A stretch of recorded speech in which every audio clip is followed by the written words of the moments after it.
Hello ladies and gentlemen, Teo here, back with more Ever17. We are on our way to Heimel, which is very exciting because I've been spending, the past 15 hours of this Let's Play, wondering what the hell's behind that door, and now we finally get to find out.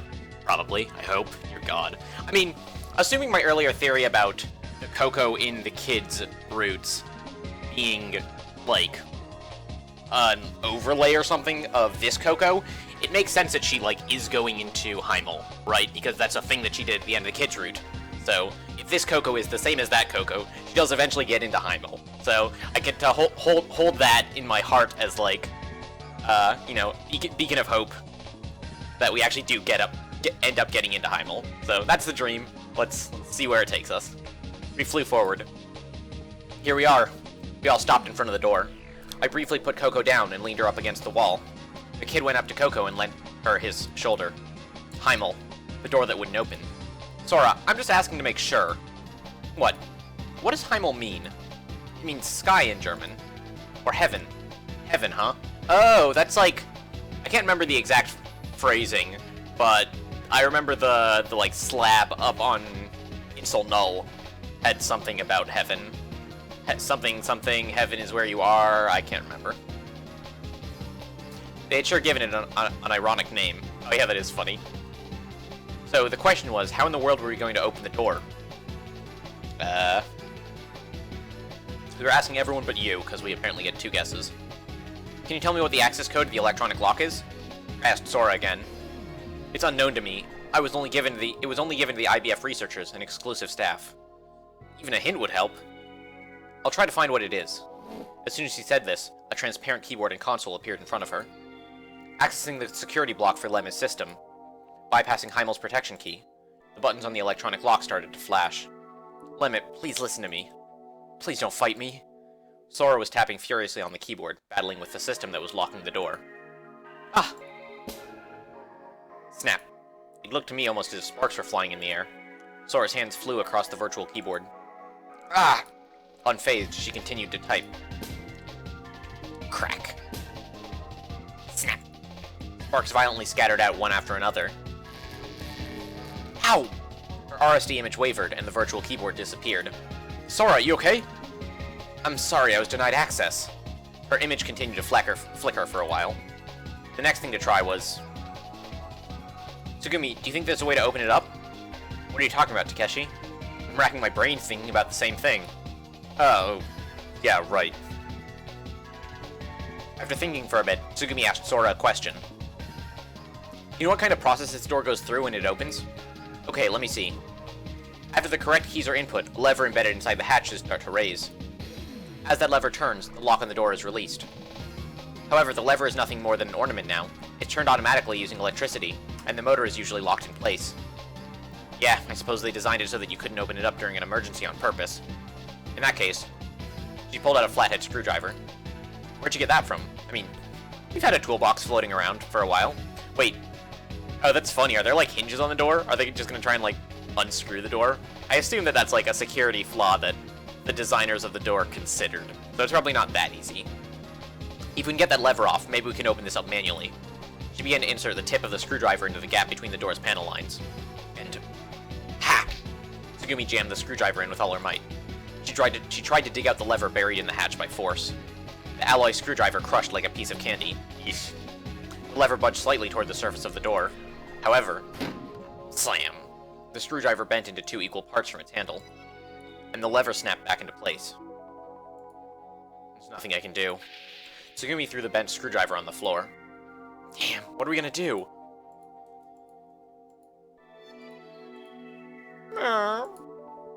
Coco was being supported by the kid. She couldn't stand by herself. She soon was hunched over on the floor. I tried pulling her up again, but her face quickly drained of all color. This is bad. If we don't get in there quickly... Offizier der Tür von Heimel. Suddenly a voice that I hadn't heard before sounded from the corridor. What's it saying? Somebody's trying to access Lem's system. Sora flashed open her eyes and shouted. Wait, who? Sarah? Sarah makes the most sense, right? Because she's, the cracker. But She hasn't appeared in this route, and I can't think of any, like, any other characters. Pretty much full stop. Like, there's Yu's mom, and I think that's every character we've interacted with, right? Like, the only ones who aren't on screen right now are Sarah and Yu's mom, and neither of them make that much sense right here. Like, Sarah might make sense depending on how the two timelines are connected, and Yu's mom... No, I don't really see it. I mean, it's certainly not outside the realm of possibility, but it doesn't seem likely either. Yeah,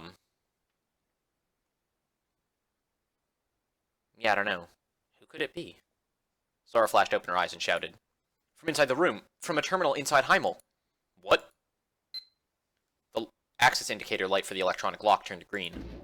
The hatch's lever raised and turned automatically. The door opened suddenly. Huh, maybe it is Sarah. Again, basing my my hypothesis off of meta information that I'm not really supposed to have. Like, I am doing Sarah's route last because it's a spoileriest, right? So, it stands to reason that then there's something about Sarah, rather, that's deeply spoilery. So if Sarah is somehow involved in the research, then it would make sense for... Like, that would make sense for her route to be super spoilery, because then whatever, I don't know, problems we have to resolve for her are going to naturally involve Heimel. And it maybe gives her a reason to be, like, hiding out downstairs in Heimel during the events of Takeshi's routes. But that still doesn't, like... Fundamentally, I think one of the important keys towards figuring out this whole mess is going to be figuring out why the two routes split. And, like, what the mechanism there is, and how they're connected. So, like, figuring out why Sarah isn't here is, I think, going to end up being really important. And I still don't really have a great idea of why that's the case. Stagnant air poured out of the room. For some reason, the humidity felt like it was lower than outside. The air conditioning was humming quietly. It was white. It was pure white inside. The whiteness of the wall and floor was emphasized by the brightness of the lighting and seemed to leap out at us. Heimel, it didn't necessarily seem like a mistake to have named the room Heaven. There were nameplates on the machine with Heimel written on them. It seemed like we were in the computer control room. Hey, there's someone here. Did he open the door just now? There was a single person in the room. He was a man who appeared to be in his 40s, dressed in a white lab coat. Okay, so probably not Sarah then. And blood was coming from his mouth and he had passed out at the console. What the fuck? Hey, mister, are you alright? The man didn't reply to me. He just lay there motionless. Who the hell is this? Oh. Is it Yu's dad then? I guess that's another, like, named character that wasn't on screen at the time, and also has a pretty compelling reason to be down here. So, this being Yu's dad would make a lot of sense. Alternatively, there's the Blickwinkle. I don't know if that's a person or not, but it's a name that came up in sort of dramatic fashion at the end of Yu's route. So maybe this guy is Blickwinkle, but I think it makes a lot of sense for him to be Yu's dad. Who is this guy? Sora, do you have any idea who this is? No, I'm unable to verify his ID, but judging from the way he's dressed, it's safe to assume that he's a researcher at the IBF facility. I put my hand on his shoulder and raised him into a sitting position. I looked over his white clothing to see if he had any name tags or other way to determine his name, but he didn't have any ID card or nameplate to check.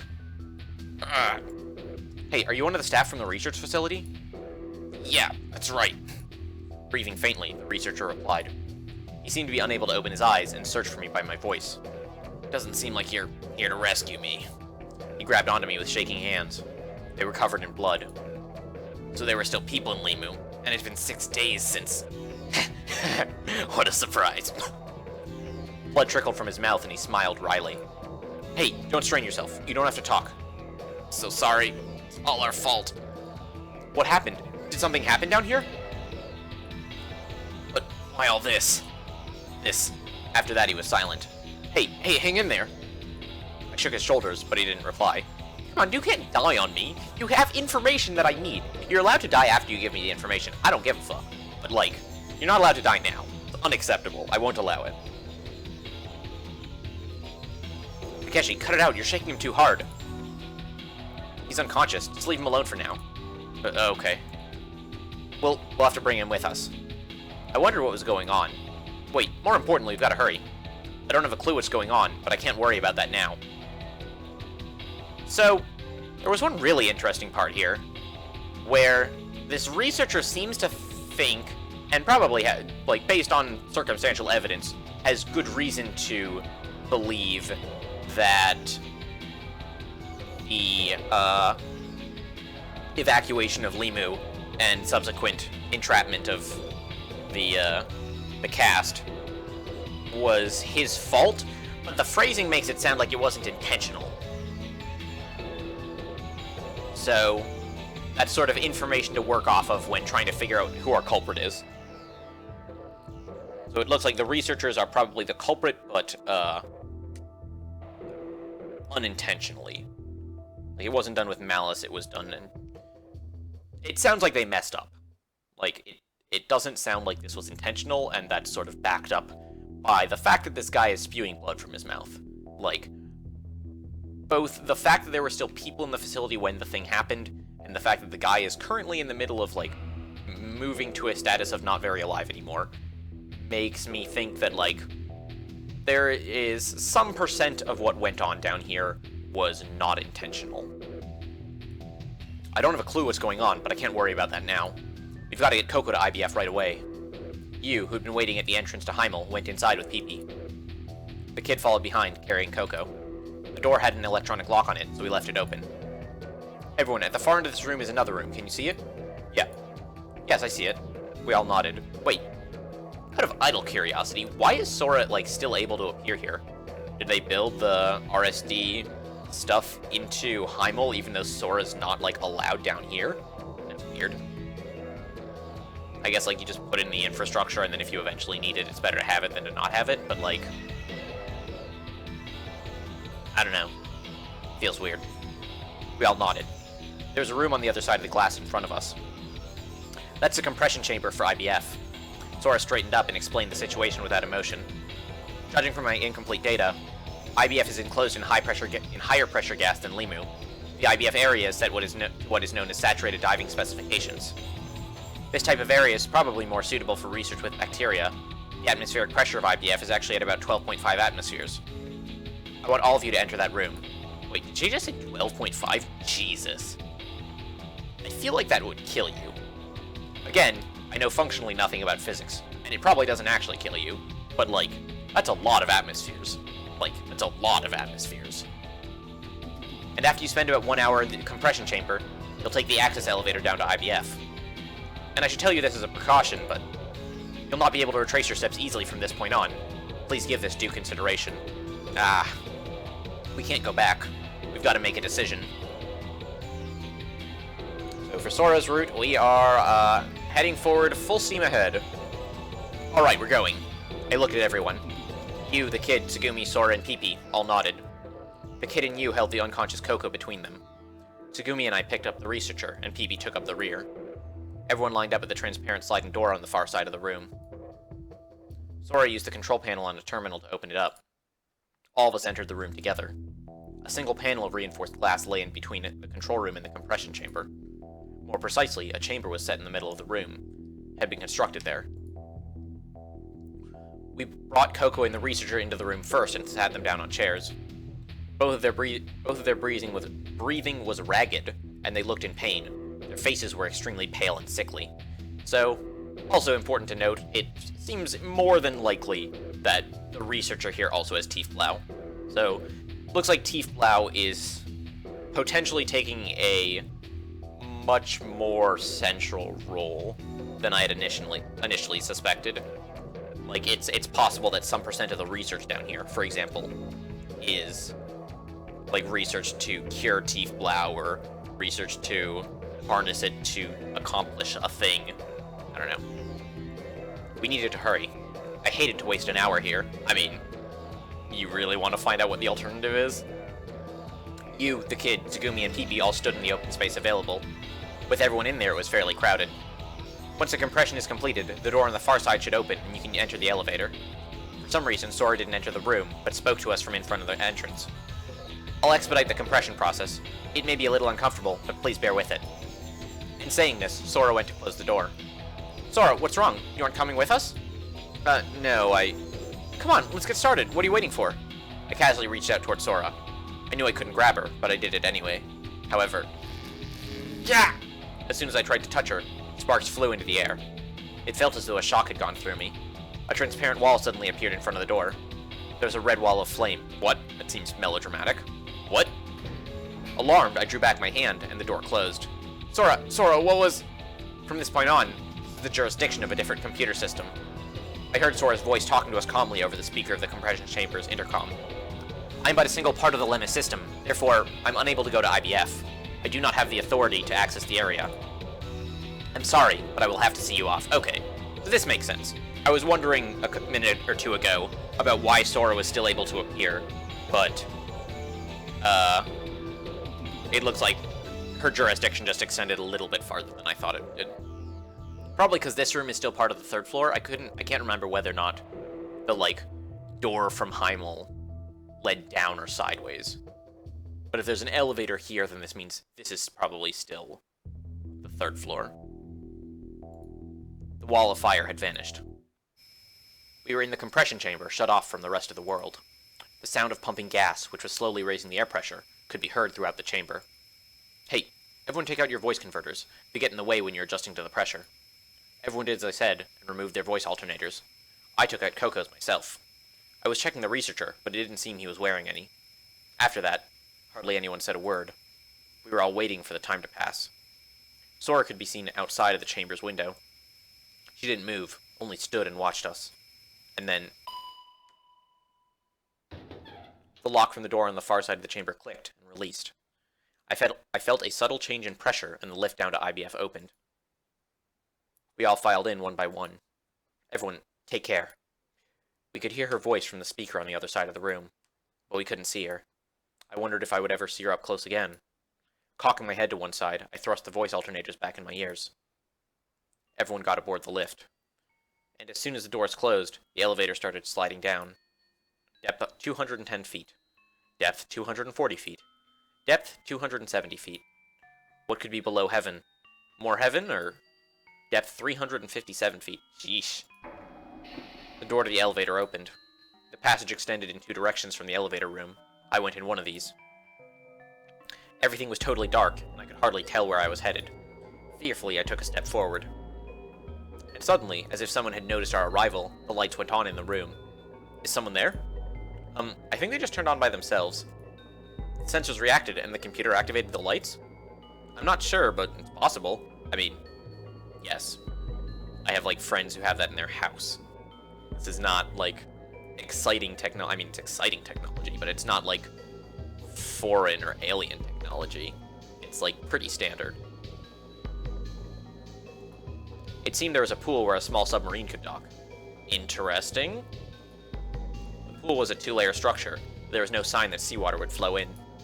It felt a little hot in there, but it seemed as if the air conditioning was still working properly. Perhaps the place was even more comfortable than the flooded Dritta stock. But there was no sign of anyone. Anyway, let's get to where we have to go. We opened the watertight door at the other side of the room and continued deeper into the installation. A passageway the same size as Lima's emergency corridors, no, maybe even smaller, led off into the distance. For some reason, the whole place seemed colder, less alive than the structure above. As we continued down the corridor, lights would go on automatically a few feet in front of us. Well, certainly seems computer-controlled. As we continued moving, the lights followed us, lighting up only the areas around us. The corridor branched off in a few directions, but all of them ended at watertight doors that were closed. I wondered if IBF had flooded except for one part. Anyway, the number of areas that we could enter was limited. Luckily, we found the examination room right away. I quickly turned the handle and opened the door. You and the kid laid Coco down on a nearby table. Tsugumi and I put the researcher down in a chair, slowly. There were a few ordinary beds in the examination room, and the same kind of LMRI that we had found in Limu's infirmary. There were numerous medical instruments that looked like things you might only see in a science fiction movie. I wondered what in the world they were for. I had no idea. Hey, you, where's that high-pressure oxygen thing that Sora was talking about? How should I know? Tsugumi, what should we do? Well, we'll have to look for it. None of us knows a thing about this place. Yeah, wait! The researcher coughed as he spoke. Hey, don't move. Are you okay? I've been better, but at least I'm alive. With his eyes closed, he raised his hands weakly in response. Smell. This is IBF? So I'm back where I started. So you were working here? Well then, there's something I want to ask you. We're looking for something called a high-pressure oxygen treatment device. We've come as far as the examination room, but we don't have a clue what to look for. Can you help us, please? Oxygen treatment? Yeah, you're looking for the pods. There should be some alloy capsules with a mat set inside of them. They look like a bunch of cylinders stuck to a pillar. You see them? Yeah, they're right in front of me. That's them. Hang in there, we found them, so don't waste your energy talking anymore, okay? New blood appeared on the researcher's closed hand as he wiped his mouth. Just take a look at the manual. They should be easy to operate. Okay, I gotcha. The strength left the researcher's hand. Just before he collapsed, I grabbed onto his shoulder to support his body. Let's put him in a pod. And Coco too. Yeah. Tsugumi and I got on either side of the researcher and supported him. We brought him over to where the 3 pods were. When I pressed the button on the side of one, its hatch opened. I put him down gently inside. When I pressed the button again, the capsule pods closed again silently. You know, I was half expecting there to be, like, bodies in there or something. The kid and you laid Coco down in another pod. The hatch to the pod closed soon after. Did you find the manual? Yeah, this is a control panel. You started operating a terminal a short distance away. High precision oxygen treatment, set. The screens on the monitor attached to the tube flickered, and both of the pods seemed to be functioning normally. That should do it. Okay. The condition of the people inside the pods was monitored and appeared in the control panel. Blood pressure, heart rate, respiration rate.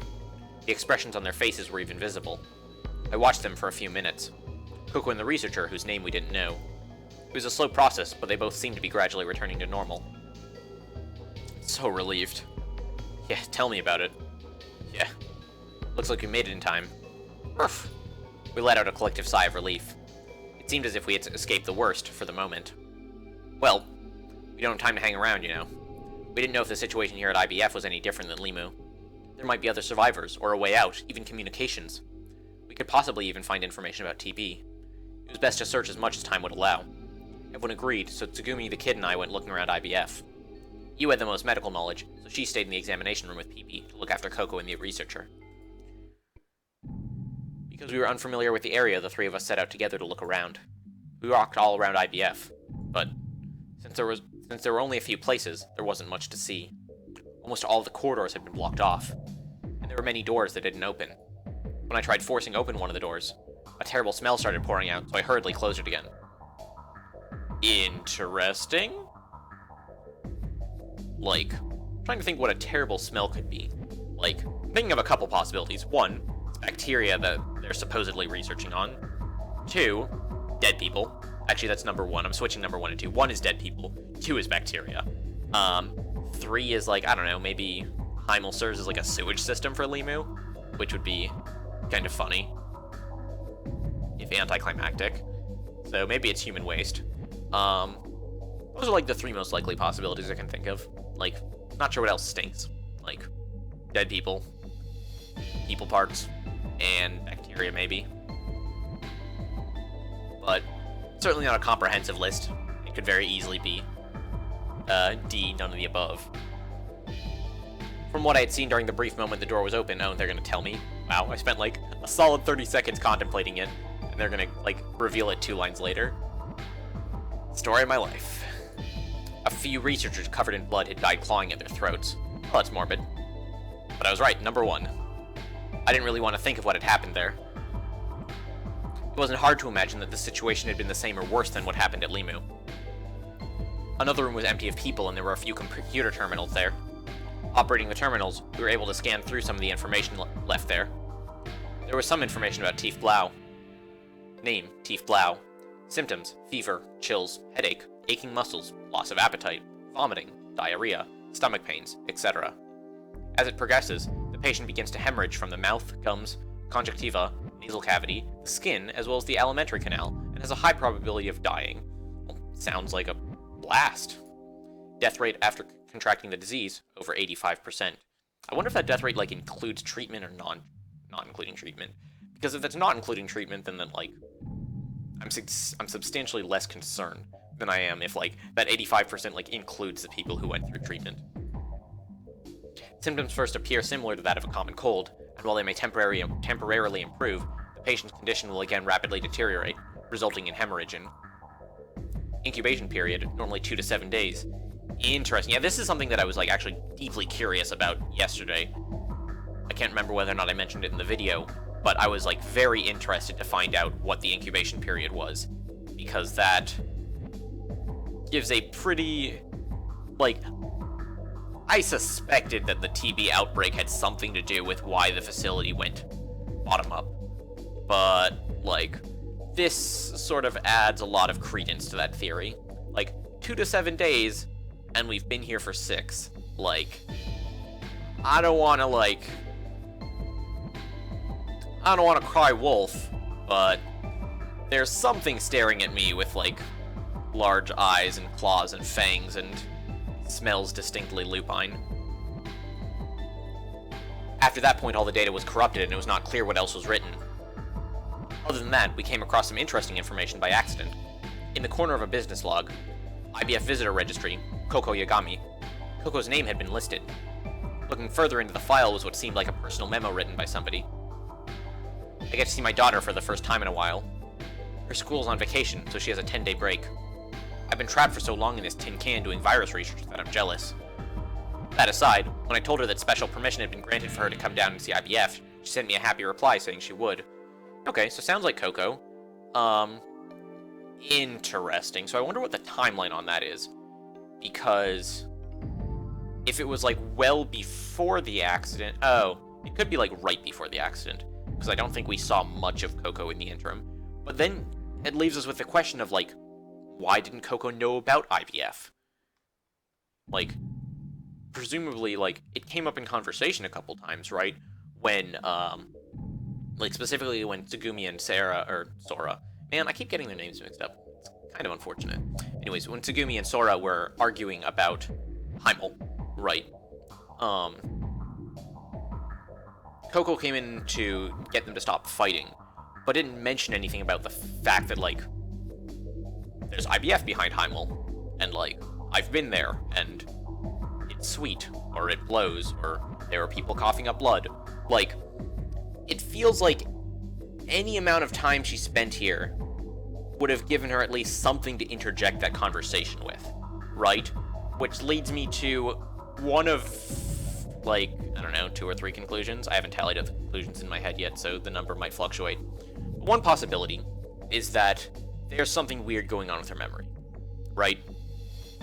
We have precedent, right? Like, the kid has weird stuff going on with his memory. Tsugumi may or may not have weird stuff going with her memory. Takeshi may or may not. I can't remember whether or not I suspected that. But in any case, like, we might be able to chalk that up to either coincidental or induced memory failure. Another possibility is she was about to mention IBF when she started coughing up blood and then all of a sudden had a much higher priority, like, matter on her hand. Because she started coughing up blood about in the middle of that argument, right? So it's entirely plausible that she had every intention of mentioning IBF, although I'm not 100% married to that theory because, like, it feels like it probably came up in conversation before just then as well. Maybe not. Okay, that theory is at least plausible. And I can't think of another great reason other than, like, more general timeline fuckery. And then we start getting, like, deeper into sci-fi than I think the series is going. Like, as of right now, my hypothesis as to, like, the level of sci-fi nonsense that the series supports is fairly low. Like, there might be some stuff about timelines, but I think, or at the very least I hope, that most of what's going on can be explained through sort of conventional explanations. If only just because, like, the more sci-fi and obtuse the sort of methods get, the harder it is to solve the mystery, just because sort of your search space expands exponentially. Like, if you have 0 sci-fi elements, or 0 sci-fi elements that aren't immediately established and explained, then it's sort of a lot easier to solve the mystery because you have a very clear sort of set of expectations for what is and isn't possible, right? Like, you know a person can't walk through a wall. You know people can't travel through time. But once you start introducing these sci-fi elements to your mystery, the mystery starts becoming less and less solvable, just because you have to start introducing all these qualifiers to your theories. You say, well, if the sci-fi elements work such and such way, then such and such is possible. And that's something that I sort of wish Ever17 had given me sort of meta-nods to earlier, as to, like, whether or not the series was, like, hard sci-fi or just, like, soft sci-fi. Because as of right now, the only sort of confirmed sci-fi element is super good AI, and, like, the hologram system. And all of those have fairly, like, reasonable rules. Like, they're all based enough in reality that you can use those as... you can incorporate those into your theories fairly seamlessly. But what I have a problem with is the sort of elements related to the kid's deja vu. Because it's very unclear, like, how weird that is.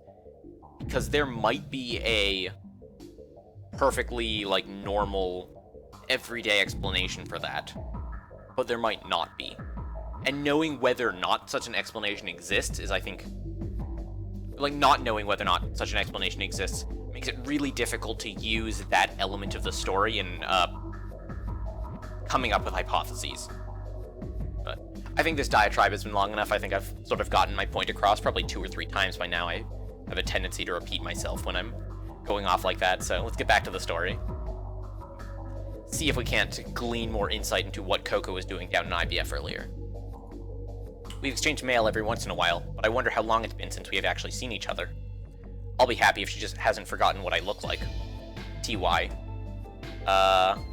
What was Yu's dad's name? Oh, the Y is Yagami, sure. Oh yeah, that's another thing. I can't remember if the translation here was doing, Japanese ordering or English ordering. Oh no, it was doing English ordering, right, because Yu Tanaka is part of the Tanaka family. Okay, yeah, makes sense. So, TY, the Y obviously stands for Yagami, because last names are traditionally passed down paternally. It doesn't seem like there's... it doesn't seem likely that that's a red herring. Don't know what the T stands for, but it may or may not matter. Probably doesn't. Like, I don't think there have been any names we've been given that I should be suspicious of here. It's in, like, my gut feeling is that I'm just reading way too hard into the TY, and it's, like, just Coco's dad's name, and it's not relevant in any sort of greater sense. TY. I thought they were probably the initials of Mr. Yagami, Coco's dad, which meant that Coco had been to IBF once before May 1st, to meet her father. Also interesting to note is the timeline in which Coco went down to IBF is interesting in that it looks like the TB outbreak was down here, right? So knowing when Coco came down here gives us more sort of data to sort of track down the source of the TB outbreak, or to see maybe if the TB outbreak isn't isolated to just IBF. Which meant that Coco had been down to IBF once before May 1st to meet her father. We didn't find any other survivors in IBF. The kid, Tsugumi, and I all went back to the examination room. You, how are they doing? Yeah, looks like they're doing okay for now. You looked tired as she sat down and faced the project's control panel. I looked at the monitor showing vital signs. Blood pressure, heart rate, respiration rate, they all seem to have stabilized for the moment. Oh yeah, Takeshi, I checked the medical database on this terminal earlier, but I hesitantly asked you. Yeah, did you find something? Yeah. It looks as if they still haven't found any definite way to treat the Tiefblau virus. Well, that's unfortunate. Although the symptoms can be temporarily treated by injecting that orange serum. Otherwise, the only option is to hope for the small chance it'll clear up by itself. Okay, so I guess that provides some context for that 85% number I had, we were given earlier. Like, that probably includes people with the treatment, because the treatment is, I can't remember the medical terminology, but it's essentially a band-aid, right? It doesn't actually solve the problem, it just, like, helps alleviate suffering while we hope the problem goes away on its own. Oh. That sucks. Huh? What do you mean? You had trouble finding the words, so Tsugumi took over for her. Well, basically, if Coco's going to heal, her immune system is going to have to work a little harder. We brought her to the treatment pod. All we can do now is hope. Yep, that's all we can do. No. Coco isn't going to get better? The kid looked like he was about to cry. Nobody said that. Whether she gets better or not is up to Coco's will to live. The kid walked up next to the capsule pod. Coco. Coco! He latched firmly onto the pod, as though he would embrace it, and started to cry. We still don't know how much this pod is going to help Coco. You murmured softly as she read the life signs on the monitor. It seems that this pod can also do laser disinfecting as well as simple surgery, in addition to the oxygen treatment. That's convenient. And depending on how you use it, even cryogenic suspension. Suspension? What's that, you? Interesting. So that is a sci-fi element that we did not necessarily have before 30 seconds ago, and gives us a entirely reasonable mechanism for people to exist in, like, vastly different times than we have reason to suspect they did, right? Like, assuming that the two timelines are 17 or 35 years apart or whatever, as I initially hypothesized they were. I'm still not back on board that hypothesis, but this at least gives me a mechanism to support it. Right, where we have all of the cast members who don't reappear, all the cast members who do appear in both arcs to go into cryostasis and then pop out 35 years later, probably against their will. Which means what? That would be Tsugumi, Takeshi, and the kid? And then we have, for the other three members, Sarah doesn't appear in this route, so she's checked off. Sora is an AI, so she doesn't age, so she's checked off. And then, if we go back to my earlier theory that the two U's are different people, and they're like clones of each other, or something, then having 3 pods is actually enough. Like, 3 pods gets us to where we need to be. So now we have the means. The question is, like, we still need motive. But if at some point Takeshi, the kid, and Tsugumi get in the cryopods, I'm gonna feel like a genius. I'm not sure. It was just in the manual. We don't know what's gonna happen to us. All we can do is have faith and wait. Beep. A sharp alarm sounded from control panel monitor. Not knowing what it was, we all looked at the monitor at once. The kid ran over to where we were. Ah! An agonized expression came over the face of the researcher. He thrashed and contorted inside the crapped capsule. Although, of course, my theory about them using the 3 capsules to try and get out, or my theory about them going into the 3 capsules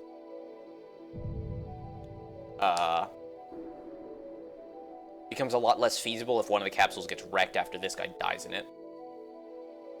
So, I guess I'm rooting for him to live. If only to support my, like, hypothesis. Ah! Hey, mister!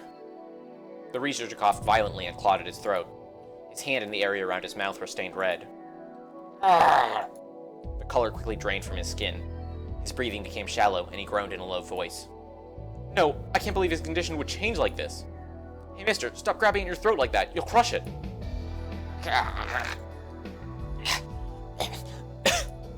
He slowly lowered his hands, which he had been thrashing at his throat with. Hey, mister, are you alright?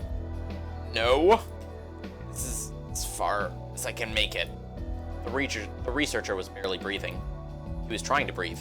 He let out a gasp, but wasn't able to bring in air. So this is my reward.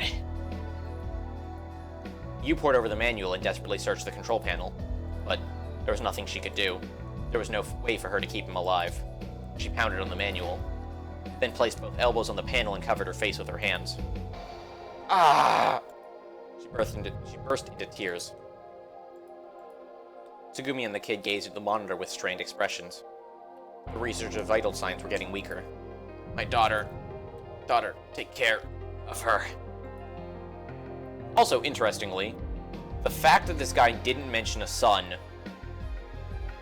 sort of provides some small, or like lessens the likelihood of the theory that Coco and the kid are siblings. Kid might still be Sarah's brother, but then Sarah would have mentioned something. But then again, Coco would have mentioned something in this route if the kid were her brother. So, definitely confused there. He looked as though he were smiling, and his eyes closed. He would never move again. Beep. The light readings from the capsule pod went blank. An electronic alarm sounded, what seemed like forever. We couldn't save him. We didn't have the power to save that man, whose name we didn't even know. I reached out my hand and turned off the alarm on the panel. How is Coco? Normal, you replied in a voice filled with tears. There doesn't seem to be anything wrong for the moment. Okay, thanks. We'll have to make sure he gets a proper burial. Yeah. Everyone was motionless for a while. Proof of how serious the situation was lay right before our eyes. But time rolled ever forward. We didn't have any more room to play around. Dragging my legs, which seemed suddenly very heavy, I went to check all the areas in IBF once again. We had to find a way out as soon as possible. After searching again, the only thing we realized was that all the escape pods were gone. The researchers had probably used them to get out. There was no deep water diving gear, no oxygen tanks, meaning all routes of escape had been cut off. We were quickly approaching the earliest estimated time for Limu's implosion. It was almost May 6th, 4:30 p.m. We finished making our rounds. The kid and Tsugumi went back to the examination room where Coco was. Trading places, you left the room, and Tsugumi took her place at the console, watching her vital signs. You and I talked in the corridor about what course of action we should take. Looks like we don't have any options. Yeah. So, what do you want to do? What do I'm thinking about it. Really? You smiled slightly. Takeshi, you're always the same. What's that supposed to mean? You never know when to quit. I'm sorry, I didn't mean it in a bad way. You always try to be positive. I just have to admire that. I mean it. Really? You think so? I wouldn't say it was positive, as I probably just don't notice the really dangerous things. There you go, joking again. You sure you're not doing it on purpose? You puffed up a little. No, not at all. I'm too dumb for that. And because I'm not so smart, I've got to think really hard about everything. But you know what? I think we're gonna be okay. I mean, we got this far, didn't we? You laughed in response to my earnest reply. Yeah, I'm sure we'll be fine. Sure, it's gonna be alright. Sound roared in the distance. It was probably being transmitted through the water to IBF, where we were. Was it the sound of the thermal vents? I wondered if Limu was still hanging in there. Although the situation we were in didn't look great, there were still various options available to us. Hey, it's about that old guy, but... The researcher? In the end, we couldn't save him. Yeah, but I was thinking, why was he the only one left here?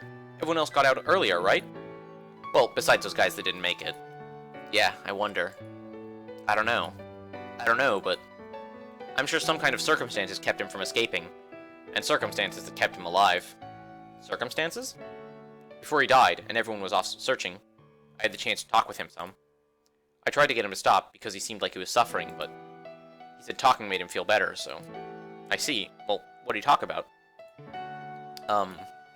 He got TB and wandered around IBF half dead, but he was worried about Limu the whole time. Before coming to IBF, he said that he'd been involved with the project to develop Limu's system. He was one of the staff that engineered Limu's management software, meaning that Heimel, Lemme, and Sora, everything he left behind is here in Limu. For a programmer, the system here at Limu was like his own child, meaning he was worried about his children? Yeah, that must have been it. Worrying about his children is what helped him live a while longer. Leaning against the wall, we looked as waves calmly lapped in the pool. Oh yeah, there's one other thing I heard from him that I was able to check up on. I wasn't sure about it when I found it on the terminal in the security office. What's that? Well, I'd partially bypassed Lemma's security, and that's when I found it. So what is it already? Sora's location. The Sora that we know isn't in Insel Null. Huh? We know that Lem is Central Processing Unit, the main supercomputer, is on the floating island. It seems that everything that happens here in Limu is saved in Limu's memory storage. What? I mean, can you tell me that in simpler language? So that someone even dumb like me can understand? Okay. Lieblich Pharmaceutical keeps an original system program for Sora Akanagasaki. So even if they lose the copy here at Limu, it won't hurt them at all. So basically, it's possible to make many different versions of the Sora system. Okay, interesting. Support for the different timelines hypothesis, or not timelines, but different points in time hypothesis, because you just start with a no Sora each time. Even the Sora here might just be a copy. Yeah, but like the copy of a copy thing stops losing a lot of its meaning when it's referring to a computer program, right? Like, my copy of Microsoft Word isn't meaningfully any different than, like, the quote-unquote original copy of Microsoft Word. Like, same code, does the same thing. Probably belying some deep misunderstanding of how computer programming works here, but computer programming, like physics, is not a field that I specialize in, so I feel like I have free rein to make an ass out of myself. And German. And French. There are a lot of fields that I don't specialize in. I'm gonna be, like, in big trouble when, like, at some point economics starts being relevant to the overarching plot of one of these visual novels, and then I'm gonna have to, like, put my money where my mouth is, and, like, come up with accurate information and statements and whatnot, as opposed to just talking out of my ass like I am now. But I guess we can just pray that that day never comes. More than one Sora. Multiple copies. Clones. Present everywhere. That's what she meant. But think about it. Sora is Sora, right? There's only one Sora that we know, right? So what's the only thing that separates the Sora we know from other Soras? Separates. Differences. It's memory, right? Truth. Sora and the imposter. Ah. You get it, Takeshi? Memory. The only thing that we and the Sora here share is memory. That's it. Really. Even if Sora were everywhere, there was only one Sora Akanagasaki that I knew. Meaning, Sora's memory is here at Limu. Sora, Heimel? So then that means Sora's mind and spirit are here in Heimel? I couldn't hold back. You gave me a nod when I asked this question. But if Dritta stock starts flooding... Yeah. The Sora that we know is gone forever. I kicked a dirty old bottle that was at my feet. It landed in the pool and slowly sank. We went back to the corridor. Hey dude, no littering. Littering is wrong. Takeshi. I'm sorry, I didn't mean to confuse you earlier. Saying that Sora might be an Insel Null. Don't worry about it. I know where she is now. Yeah. Even if we were able to get out of Limu safely, the Sora up at Insel Null wouldn't be the Sora that we knew. She would have the same thought processes and look the same, but would be a different Sora. That Sora wouldn't be the one who loved flower beds and who made it rain. It wouldn't be the Sora who looked at me from the other side of the glass window. The Sora who told a hopeless guy like me that she loved me. The only place she existed was here. Hey Takeshi, why was I created? What is the purpose of my being alive? Huh? I felt strange and stopped suddenly. I looked up. Takeshi, what's wrong? You followed my gaze to the ceiling. There was nothing there. She returned her gaze to me. I'm not really sure, but for some reason it's hard to breathe all of a sudden. Takeshi? Your nose is bleeding. Wait, what? We got TB too? That's inconvenient. Although that means that, like, the wrong people are in the pods, right? Like, one very reasonable explanation for why the people who go into cryostasis, assuming that's the thing that happens, is because they have TB, and the only way to keep them alive is by putting them into cryostasis for God knows how long. Like, that comes across as a very reasonable motive for putting people in cryopods, right? And if Takeshi here gets TB and has to go in a cryopod, then that sort of explains his presence in the other half of the story, assuming, again, that all my hypotheses up to this point are true. The issues therein, though, are, first of all, that leaves not enough pods for all the people that need to go in pods, because Coco doesn't need to go in a pod because she's presumably a hologram or something of that sort in the kids' rooms. And there's only 3 pods, right? And we need to put, as far as I understand, we need to put Tsugumi, Takeshi, and the kid in the pods. The second issue there is this is Takeshi's route, right? So presumably all of the plot threads, at least of the route itself, are going to get wrapped up. So if nothing else, the romantic arc between Takeshi and Sora. And if they have to stick Takeshi in an oxygen treatment pod right now and then put him into cryo-freeze, that sort of puts a damper on the ability to finish the route, right?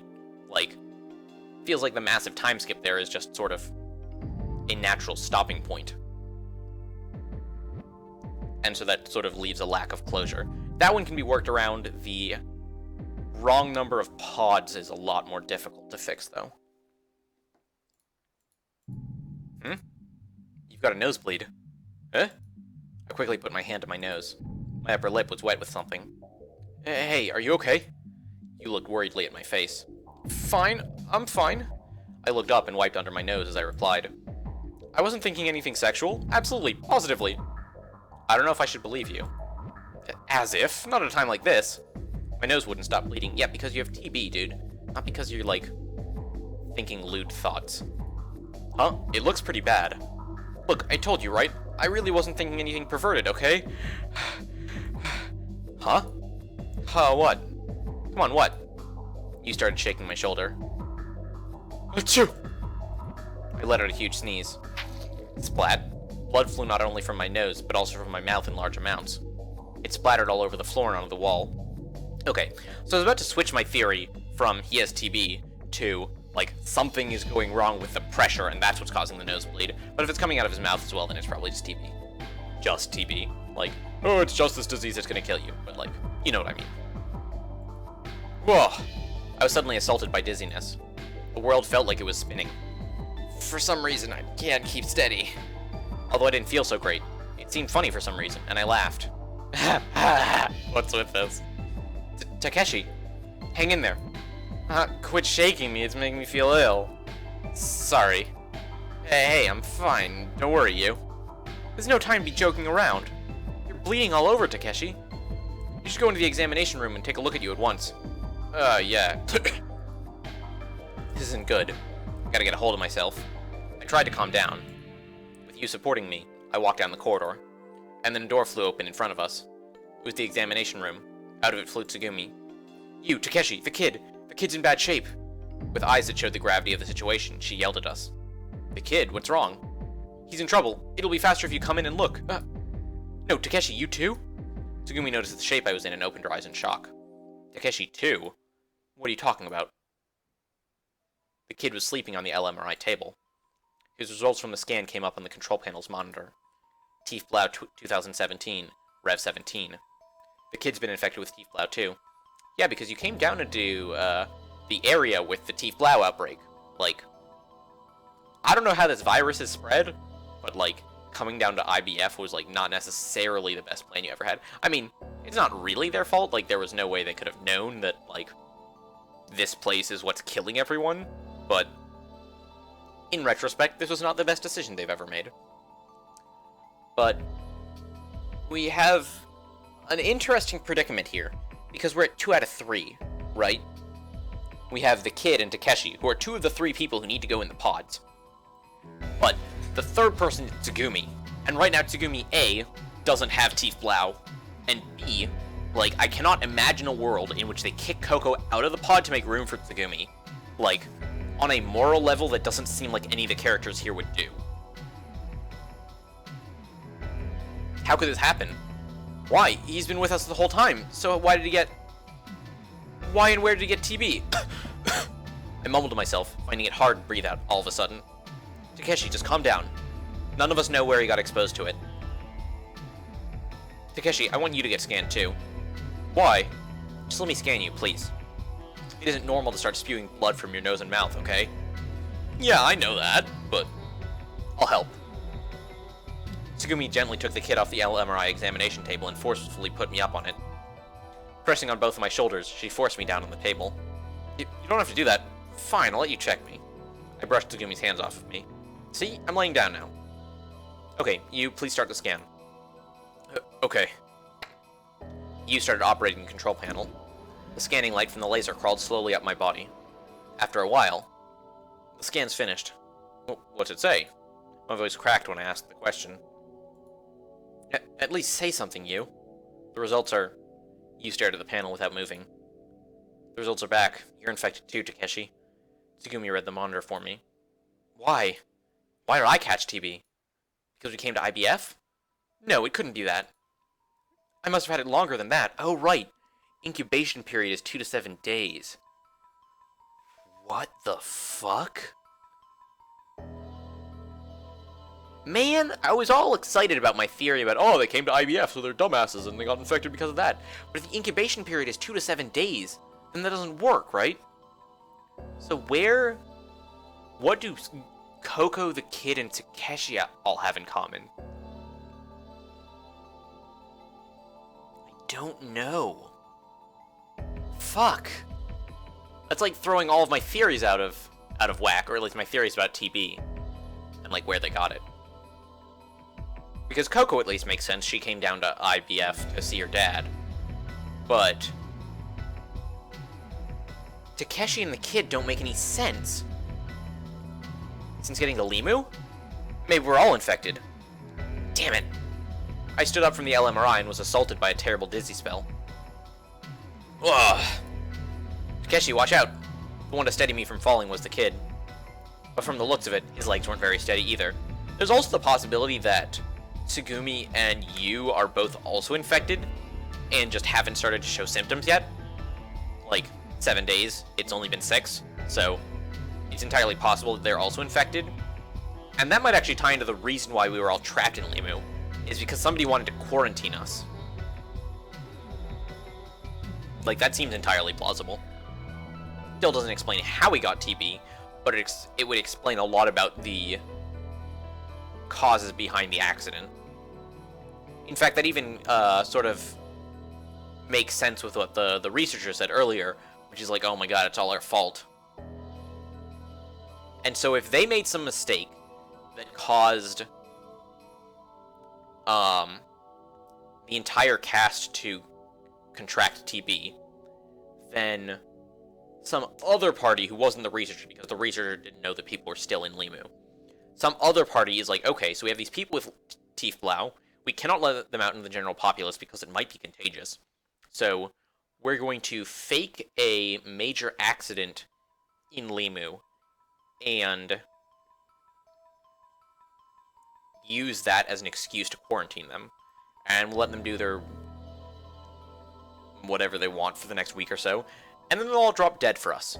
And then we won't have a problem anymore. Maybe that's not how they were planning for it to end. Maybe they had other plans. But anyways, something along those lines seems entirely possible. Heck, even likely. Putting my hand on a wall, I somehow held myself up. We're in trouble, huh? You can say that again. If only we had that serum, the orange one. Ugh. But we've established that it's not good enough, right? The Kid pressed his hand to his face. As he wiped his mouth, I noticed a thin trail of blood there. Yeah, the serum. If they've been handling TB at IBF, they should have some of that. If we use that, then the symptoms should lessen. I went around the examination room and checked to see if I could find it anywhere. Tsugumi and Yu hurriedly started checking through the medicine cabinets. The Kid sank to the floor. He didn't look very good. I would be actually kind of surprised if they found any of the serum, because presumably, or not presumably, but it seems, again, entirely likely that they don't keep enough TB serum on hand to treat an outbreak of this scale, right? Like, it makes sense to keep some around in case you have, like, one guy that contracts it, but I would be a little bit surprised if they had enough on hand for the masses of people that seem to contract it. Like, you have side rooms filled with corpses, right? And presumably the corpses didn't die immediately. So, presumably some or many of them were undergoing serum treatments. And it's very plausible that they ran out of serum. In fact, maybe this researcher that was still alive at the end, maybe he was hoarding it so that he could stay alive longer for God knows what reason. I mean, not God knows what reason. It's a fairly straightforward reason to not want to die. It's sort of a reason in and of itself. But I can think of, like, many logical scenarios in which there is not any serum to be found. His breathing was ragged. He had lines of pain etched on his face. It's no good. Doesn't look like there's any here. I can't find any either. The two of them were shaking their heads. Damn, what are we gonna do? Arf, arf! Thank you, Pee-Pee, for those insightful comments. Hey, Pee-Pee, you seem like you're doing pretty well. Without me noticing, he had come up and was darting around my legs. His tail was wagging frantically. He suddenly dropped a few small... Where does Pee-Pee keep finding this stuff? That's so weird. Like, presumably this is more serum. Like, I'm gonna click forward and it's gonna be serum. Huh? Ow, ow! Hey, where'd you get... What's wrong? Ah! You ran over to where we were. This is the orange serum. Like, where does Pee-Pee keep finding this stuff? Like, there's one of a couple possibilities here. One, the writers got a little bit lazy. And, like, this ties back into the discussion I was having a video or 3 ago about why Pee-Pee even exists in the story. Like, could be for a cute mascot character. Could be for some reason related to the overarching mystery. But could just be so that he can find them serum. Like, that's his job. His job is serum finder. And if his job is serum finder, then it stands to reason that the dog might actually have a slightly larger role than I initially suspected. Not much larger. Like, it's not like the dog can talk or anything, probably. But it's Coco's dog, and Coco has connections to IPF. So it's possible that, like, I don't know, the dog might be a carrier. Oh, the dog might be a carrier, actually. That would make a lot of sense. That would make some amount of sense. Well, if the dog is a carrier, then we have serious fucking problems. Because the dog was out and about in the rest of the world. Like, he was in the decompression chamber, he was presumably out on Insel Null before that, presumably out and about in, like, the rest of the world before that. So if Pee-Pee is a carrier for Tief Blau, then there are a lot of people who are going to die. Like, a lot of people are going to die. And on that uplifting note, we will leave their search for the cure until next week. So, catch y'all then. Peace.